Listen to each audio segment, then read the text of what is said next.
l'objectif de cette présentation, c'est de vous donner une vue globale sur la solution de virtualisation IBM Spectrum Virtualize et sur les outils qui vont vous permettre de gérer votre environnement de stockage à travers notamment IBM Spectrum Control. Donc j'ai une présentation qui est un petit peu riche, donc je vais essayer d'aller assez rapidement sur certains slides. Néanmoins, je pense qu'on pourra s'organiser avec Marie pour pouvoir vous l'envoyer et puis pour pouvoir la regarder à tête reposée ou vous y référer de temps à autre. Donc la solution de stockage, de virtualisation du stockage IBM s'articule autour de trois principaux axes.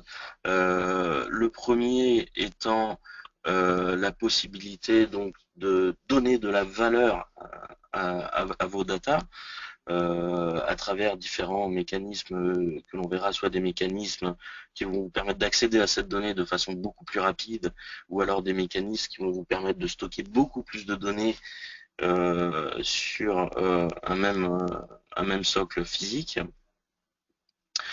L'autre point important, c'est améliorer la sécurité de vos données. Donc ça concerne notamment soit des solutions qui vont vous permettre de faire de la protection locale ou de la protection sur site distant, ou éventuellement la mise en œuvre de solutions de haute disponibilité entre deux sites, par exemple. Alors on reviendra sur tous ces aspects. Et enfin, dernier point, vous permettre aussi d'améliorer votre efficacité au quotidien dans le cadre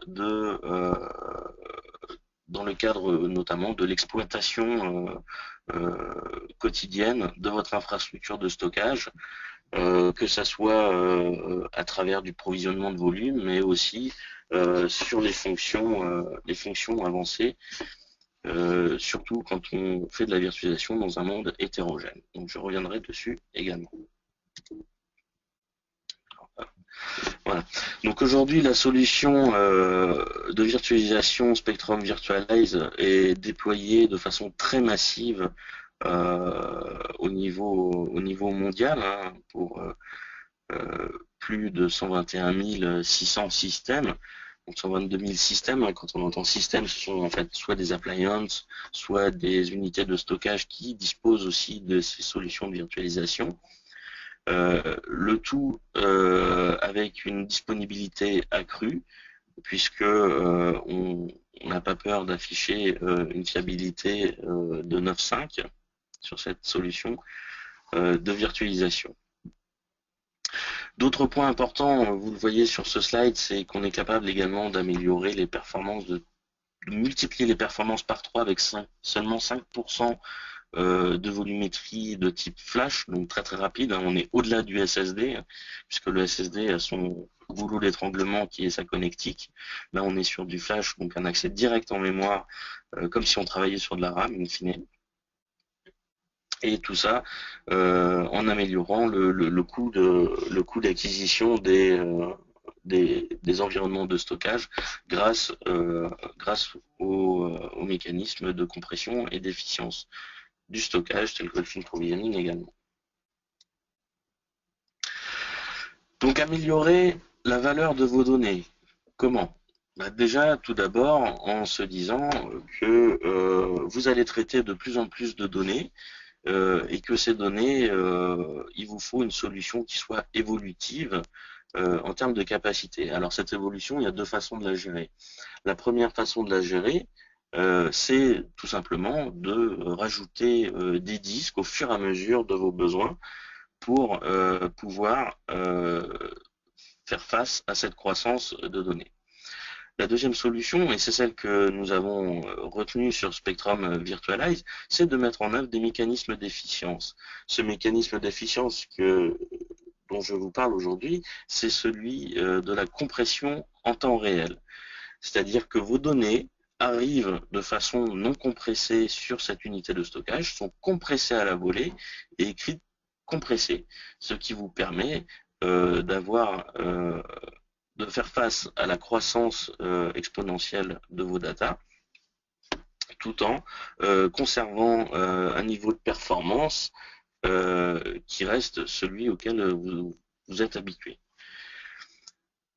L'autre point important, c'est également l'optimisation de votre stockage grâce à la virtualisation. En fait, grâce à la virtualisation, ça vous permet réellement de pouvoir concaténer au sein d'un pool de stockage toute la volumétrie que vous avez de disponible et ne plus se poser de questions sur quel grab RAID je vais positionner telle ou telle volumétrie en fonction des performances que vous attendez. Est-ce que je ne vais pas dégrader les performances si je surcharge une grab RAID par rapport à une autre, etc.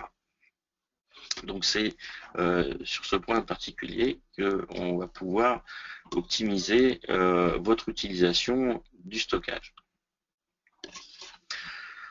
L'autre point qui est très important, c'est quid de la sécurité de ma solution de stockage. Donc là, il y a plusieurs aspects.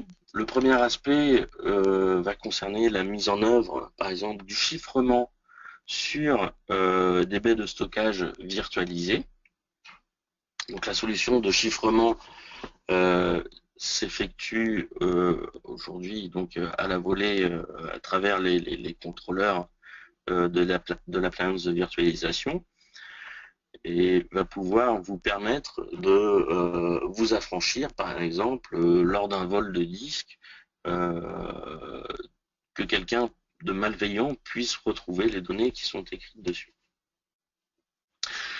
Donc après, on va retrouver d'autres mécanismes qui vont vous permettre d'accroître la sécurité de votre environnement, donc notamment tout ce qui est snapshot et réplication.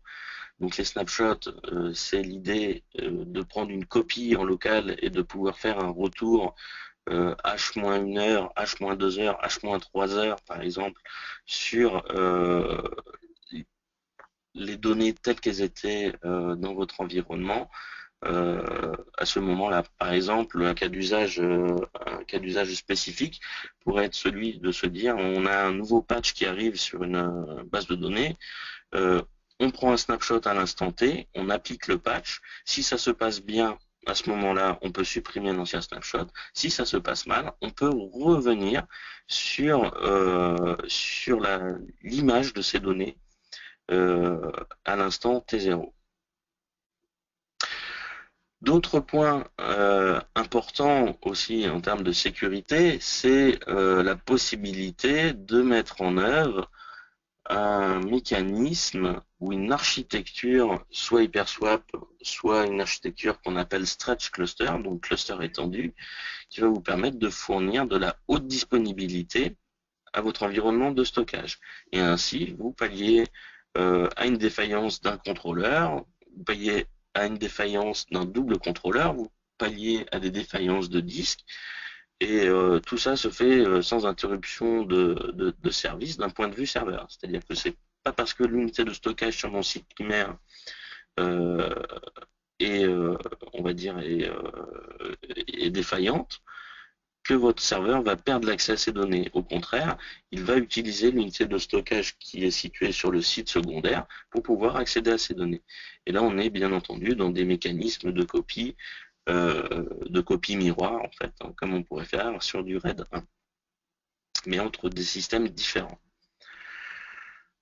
Et enfin, il y a un autre point important, c'est la possibilité aussi de faire de la migration à la volée sans interruption de service entre différents types d'unités de stockage ou entre différentes classes de services. Prenons l'exemple où vous avez une unité de stockage qui est virtualisée. Cette unité de stockage arrive en fin de maintenance, vous allez la remplacer et donc vous allez faire l'acquisition d'une nouvelle unité de stockage. Eh bien, on va simplement faire un glisser-déposer entre des volumes ou des LUN qui proviennent de l'ancienne unité de stockage vers la nouvelle unité de stockage. Et ça se fait sans interruption de service d'un point de vue applicatif. Ça marche exactement de la même façon entre des classes de stockage différentes, entre par exemple une Nearline SAS et une classe SSD. Vous avez besoin de plus de performance, mais vous faites simplement un glisser-déposer de votre volume depuis un pool peu performant vers un pool très performant. La simplicité, alors la simplicité, c'est quoi? Elle revêt principalement deux caractères particuliers. Le premier concerne l'agilité. L'agilité, c'est quand on va regarder d'un point de vue chaîne globale, donc end-to-end, de la baie de stockage jusqu'à ma VM par exemple, comment je peux simplifier les tâches d'administration, les tâches de provisioning euh, pour, euh, pour accroître donc l'agilité par exemple de mes administrateurs VMware. Donc dans VMware, on va pouvoir installer des plugins qui vont permettre d'avoir une vision sur l'environnement virtualisé et donc de pouvoir permettre à un administrateur VMware de pouvoir provisionner lui-même ses propres data stores sur le stockage virtualisé. Ça évite d'avoir notamment des compétences très très fortes sur, sur l'environnement de stockage et des compétences très fortes sur l'environnement VMware qui doivent travailler ensemble pour pouvoir provisionner un data store. Ça va permettre juste à un administrateur VMware de pouvoir provisionner lui-même son propre data store sur une unité de stockage. Donc, en ce sens, vous gagnez à la fois en agilité, mais aussi en temps de déploiement de ces environnements. L'autre point important en termes de simplicité, c'est que l'appliance de virtualisation va vous permettre de consolider tout votre stockage. Donc, consolider tout le stockage, qu'est-ce que cela signifie? Cela signifie que, indépendamment du type de fournisseur, il y a une matrice aujourd'hui de support de Spectrum Virtualize qui est très très large, si ce n'est la plus large au monde aujourd'hui, qui est publique également, qui va vous permettre de pouvoir faire l'acquisition de stockage au meilleur coût chez différents fournisseurs. Donc, ça peut être IBM, hein, on serait bien entendu très heureux, mais ça peut être également un autre fournisseur de votre choix.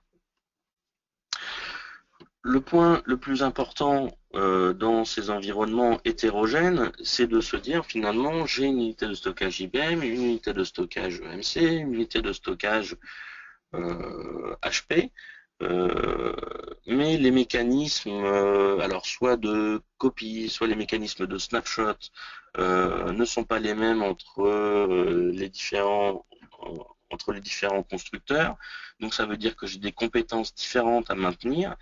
L'idée là, c'est qu'on remonte toute cette intelligence au niveau de l'appliance de virtualisation. Donc c'est l'appliance de virtualisation qui va vous permettre de réaliser des snapshots, que ce soit sur du matériel IBM, sur du matériel EMC, sur du matériel HP ou autre fournisseur, de façon identique entre les trois. C'est-à-dire on utilise l'intelligence vraiment de cette appliance de virtualisation. In fine, cela signifie que les unités de stockage qui se positionnent sous cette appliance de virtualisation Spectrum Virtualize, ce sont des appliances, alors m'en pardonnant l'expression, stupides, puisque c'est des appliances sur lesquelles nous n'avons besoin d'aucune fonctionnalité avancée, puisque toutes celles-ci sont portées directement par l'appliance de virtualisation. Voilà pour la simplicité. Donc j'ai ensuite quelques slides qui reviennent sur ces différents aspects. Donc sur l'aspect multi-constructeur avec l'appliance de virtualisation, c'est-à-dire qu'on peut avoir derrière l'appliance de virtualisation un ensemble de constructeurs différents. Et surtout, il n'y a aucune adhérence entre votre serveur et le fournisseur de disques qui se situe sous l'appliance de virtualisation. Typiquement, par exemple, sur du matériel EMC, EMC va recommander d'utiliser un driver de multipassing qui s'appelle PowerPass, qui est payant, en l'occurrence, quand on va virtualiser une unité de stockage EMC avec du matériel IBM, avec l'appliance Spectrum Virtualize, il n'y a plus besoin d'utiliser PowerPass. On vous fournit gratuitement des drivers de multiclassing, donc en fonction de votre environnement, SDD-PCM ou SDD-DSM, voire éventuellement du MPIO natif. Et il n'y a strictement plus aucune adhérence entre votre serveur et le type de constructeur disque que vous avez en dessous. En termes de simplicité, alors en termes de simplicité, aujourd'hui, sachez que nous avions au catalogue une unité de stockage qui s'appelle toujours d'ailleurs XIV. Cette unité de stockage XIV a été récompensée à de nombreuses reprises pour sa simplicité d'utilisation grâce à l'interface graphique de cette machine. Donc cette interface graphique a été reprise aujourd'hui sur l'ensemble de notre portfolio et notamment sur Spectrum Virtualize, et nous avons donc permis à nos utilisateurs d'avoir une interface simple, intuitive, avec un guidage pas à pas dans toutes vos opérations quotidiennes de provisioning, de réplication, de mise en œuvre et de mapping à vos serveurs. Si on parle d'un point de vue performance aujourd'hui sur IBM Spectrum Virtualize, le point standard, c'est que vous allez pouvoir créer des pools donc, qui correspondent à des classes de services différentes. Donc, une classe de service SSD, une classe de service disque à 10 000 tours ou 15 000 tours, et une classe de service avec des disques near line size, par exemple, à 7200 tours, beaucoup moins performants. L'idée du tiering au sein de Spectrum Virtualize, c'est de se dire je n'ai pas la compétence et je n'ai pas la visibilité pour pouvoir positionner sur un tiers de stockage ou un autre mes volumes en fonction des performances qui sont demandées. À titre d'exemple, quand on prend un ordinateur Windows, sur cet ordinateur, on n'a pas besoin d'avoir de la performance sur tout votre disque dur, sur tout le C2 points, on n'a pas besoin d'avoir de la performance. Là où on n'a pas besoin d'avoir de performance, par exemple, ça va être les photos d'un anniversaire, des documents Word où on n'a pas besoin de performance. En revanche, là où on va demander d'avoir de la performance, ça va être sur le démarrage des applications. Donc, dans l'environnement Windows, ça va se traduire par certaines DLL, par exemple, et pas d'autres. L'idée du tiering au sein de Spectrum Virtualize, c'est d'analyser de façon continue ce qui se passe sur l'intégralité des blocs d'un volume et de les classifier ensuite en fonction de la densité des I/O qui sont réalisés dessus. Une fois que cette classification a été effectuée, il va positionner sur les disques SSD des portions de données sur lesquelles vous avez effectivement besoin d'énormément de performance, et il va placer sur des disques très peu performants des blocs de données au sein d'un même volume. Il va placer des blocs de données du même volume, sur des disques peu performants si vous n'avez pas besoin de performance sur ces derniers blocs. Et donc, on sait prouver aujourd'hui que grâce à cet algorithme de tiering, que 5% de stockage flash dans un environnement disque traditionnel permet d'augmenter les performances jusqu'à 3 fois. Donc c'est quand même quelque chose de très très intéressant puisque l'investissement est minimum en termes de technologie flash qui reste aujourd'hui une technologie relativement onéreuse par rapport à du disque traditionnel et donc vous permet d'avoir une utilisation optimum de ces volumétries SSD. La compression en temps réel, donc la compression en temps réel, si on mettait quelques chiffres derrière, je vous dirais que sur des environnements de type VM, alors que ce soit un environnement VMware ou Hyper-V, on obtient des taux de compression qui sont de l'ordre de 65%. Et sur les bases de données, on peut aller jusqu'à obtenir des taux de compression de 80%, voire 90%, j'ai déjà vu. Donc là aussi, ça a un impact direct sur votre investissement, c'est-à-dire qu'en gardant le même niveau de performance, puisque c'est traité en temps réel et nous rajoutons dans nos appliances du matériel technique qui permet d'assurer de ne pas dégrader les performances dans le cadre de la mise en œuvre de la compression. Et donc tout cela va vous permettre de réduire drastiquement votre investissement en termes de disques que vous aurez sous ces appliances de virtualisation. Alors je vois qu'il me reste 8 minutes, je vais accélérer un petit peu. Donc bien évidemment, la réplication, nous avons deux types de réplication, soit une réplication sur du Fiber Channel, soit une réplication au sein du TCP/IP, appuyant sur du TCP/IP, donc une réplication IP. L'idée étant que cette réplication IP intègre aujourd'hui une technologie Bridgeworks qui permet de créer des tunnels virtuels au sein d'un tunnel, d'un canal IP. En TCP/IP, quand vous envoyez une trame, vous attendez toujours de recevoir l'acknowledgement de l'autre côté avant de renvoyer la seconde trame. Et ça, en fonction de la distance et de la latence que vous pouvez avoir intersite, ça a un impact direct sur l'efficacité de votre réplication. Donc l'idée de créer des canaux virtuels à l'intérieur du même canal IP, c'est plutôt que d'attendre de recevoir l'acknowledgement avant d'envoyer la seconde trame, on envoie des trames de façon parallèle sur le même canal IP avec des systèmes de journalisation de part et d'autre pour permettre de savoir si on réplique de façon convenable ou pas. Et ça permet d'utiliser un lien IP de façon beaucoup plus importante que si on n'avait pas cette technologie de tunneling. L'hyperswap, donc l'hyperswap, c'est l'une des fonctions qui permet à Spectrum Virtualize de pouvoir assurer de la haute disponibilité entre deux sites différents et donc de pallier un problème de défaillance technique d'un contrôleur, d'un pool disque ou d'autre chose.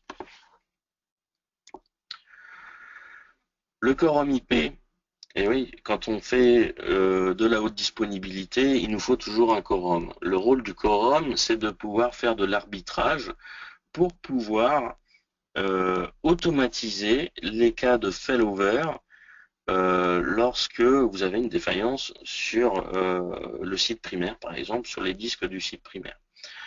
Donc jusqu'à présent, ce quorum se devait d'être un quorum en Fiber Channel sur une petite baie de stockage.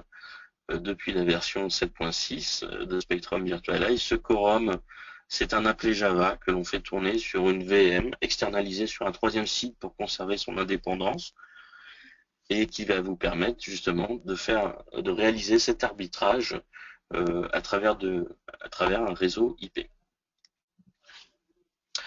Le chiffrement des données, donc là je vais passer dessus, et on en arrive dorénavant à la façon dont vous allez pouvoir monitorer votre environnement de stockage, le gérer au quotidien, faire du capacity planning, troubleshooting et performance. Donc l'idée de Spectrum Control, qui est l'outil qui était connu auparavant comme étant TPC, donc Tivoli Productivity Center, mais qui a été amélioré par rapport à cette dernière version, c'est de vous permettre de consolider au sein d'un seul et même outil de management vos environnements fichiers, vos environnements objets et vos environnements de stockage blocs. Cet outil va vous permettre de monitorer au quotidien les performances de vos environnements. Ça va vous permettre également de réaliser du capacity planning. Ça va vous permettre d'identifier des points de contention à travers du troubleshooting par exemple. de consolider également toutes les alertes qui proviennent de vos environnements de stockage et même éventuellement de définir vous-même vos propres alertes. Donc aujourd'hui, Spectrum Control existe en mode software que vous déployez dans votre environnement on-premise, mais on verra qu'il existe également une option SaaS dans le cloud avec Storage Insight. On verra ça dans les slides suivants. Donc je vous le disais, vous avez la possibilité donc de monitorer les performances de tout votre environnement de stockage, d'éventuellement de créer vos propres règles, savoir par exemple je ne veux pas que ma baie de stockage, donc dans le cas présent, dépasse un certain nombre d'IO. Donc vous avez une limite basse et puis une limite haute, c'est-à-dire je veux recevoir juste un warning à partir du moment où je dépasse les 500 IO, et puis au-delà de 500 IO, je reçois une erreur de la part de mon système de management. L'autre point important, c'est que Spectrum Control va vous permettre également de classer vos différents environnements, vos différents volumes, et de les attribuer soit à des départements, soit à des applications. Donc typiquement, sur une application particulière, par exemple, alors c'est l'exemple d'une application financière, on voit que j'ai 137 volumes, donc juste hop, ici, on a 137 volumes qui sont flagués en quelque sorte comme appartenant à cette application finance. Donc ça peut être par exemple dans un coin une base de données, puis un frontal web dans une autre, sur un autre volume. Ça peut s'appuyer sur des baies de stockage différentes, ça peut s'appuyer sur du file et du bloc par exemple. Donc tout ça vous permet d'avoir une vue concrète sur un département ou sur une application particulière, et donc éventuellement de pouvoir aller jusqu'à de la refacturation derrière au sein des différents services. Voilà, aujourd'hui, le service financier consomme tant de volumétrie de stockage, consomme tant de performance, et donc d'y associer un coût. L'autre point important, c'est l'analytique avec Spectrum Control plus Spectrum Virtualize, donc la virtualisation du stockage et cet outil de monitoring.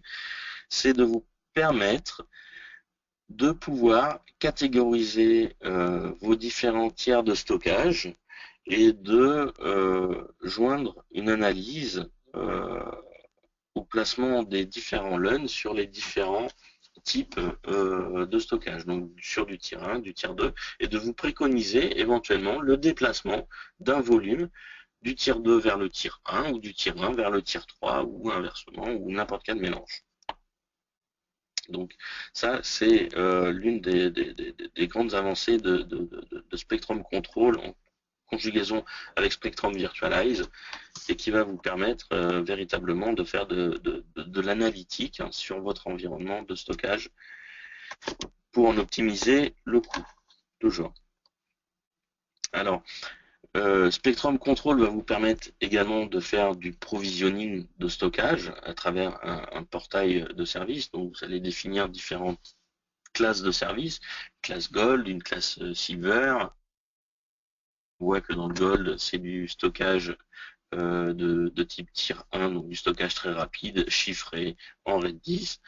Et puis le Silver, ça va être du tier 2 et 3 en RAID 5 par exemple. Et donc vous allez avoir la possibilité de fournir à vos utilisateurs donc un portail qui va permettre de demander des volumétries sur tel tiers ou tel autre tiers.